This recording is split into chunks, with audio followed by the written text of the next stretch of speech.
Let's gather around for a minute and talk about something that has truly fascinated and, let's be honest, puzzled people for centuries. We're talking about those beautiful but sometimes baffling stories that Jesus told. These parables, well, they're some of the most beloved teachings in the whole Bible, but they also hold a deep mystery that we're going to try and unpack together.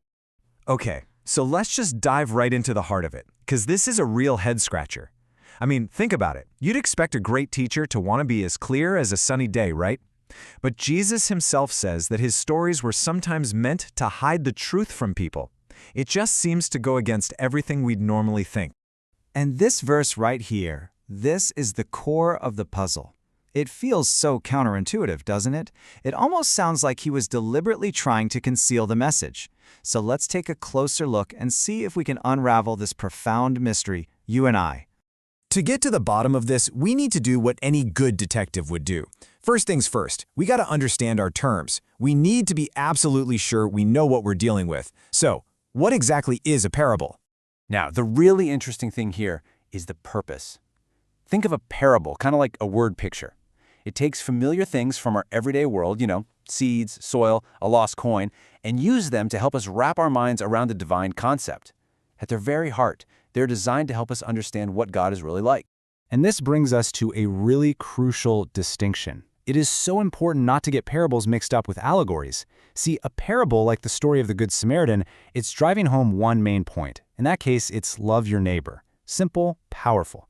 But in an allegory, almost every little detail is a secret symbol, a code for something else that you need a key to unlock. Jesus mostly taught in parables. And here's what makes this whole thing even more puzzling. Parables weren't some strange new invention Jesus came up with. Not at all. They were a very common way of teaching in Jewish culture. Prophets and rabbis had used them for centuries. And almost every single time, the goal was to make a complicated idea clearer and easier for everybody to understand. So, if parables were normally meant to make things clearer, we've got a real contradiction on our hands. And the plot thickens when you look really closely at how the different Gospels report Jesus' own words about why he used them. It's a fascinating difference, actually. And this right here, this lays out the absolute core of the problem.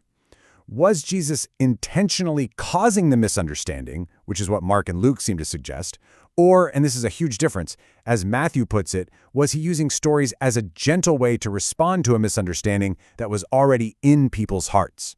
It's such a subtle shift in wording, but it changes everything. Well, scholars have wrestled with this for ages, and they've come up with a few really compelling explanations. So let's look at them like we're detectives, examining the evidence from a few different angles to see which one really fits best. Okay, theory number one.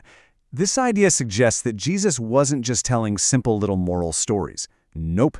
Instead, he was using a very clever form of wit, something much more like a riddle that really challenges the person listening. A riddle works by testing you, right? It creates this verbal knot that only an insider, someone with shared knowledge, can untie. So in this view, when Jesus says things like, "Whoever has ears to hear, let them hear," he's basically signaling that a riddle is being told. It was a clever, almost subversive way to build a community of followers who could get it, while his opponents were just left scratching their heads. All right. The next theory is that these parables work like a filter. But not a filter for your mind, or for how smart you are. No, this is a filter for the heart. It's all about a person's readiness, their openness, to receive the message. Just think about that famous parable of the sower. The seed, that's the message. It's good, it's powerful, but whether it can grow or not depends completely on the kind of ground it lands on. So the whole point is that the parable itself acts as the test of our spiritual readiness. It reveals whether a heart is like hard-packed soil or rocky ground, or if it's that fertile soil ready to receive the truth. This third theory. Now this one connects Jesus' teaching method directly back to the prophecies of the Old Testament. It suggests that this wasn't just a clever teaching strategy, but it was actually part of a much bigger, divine plan.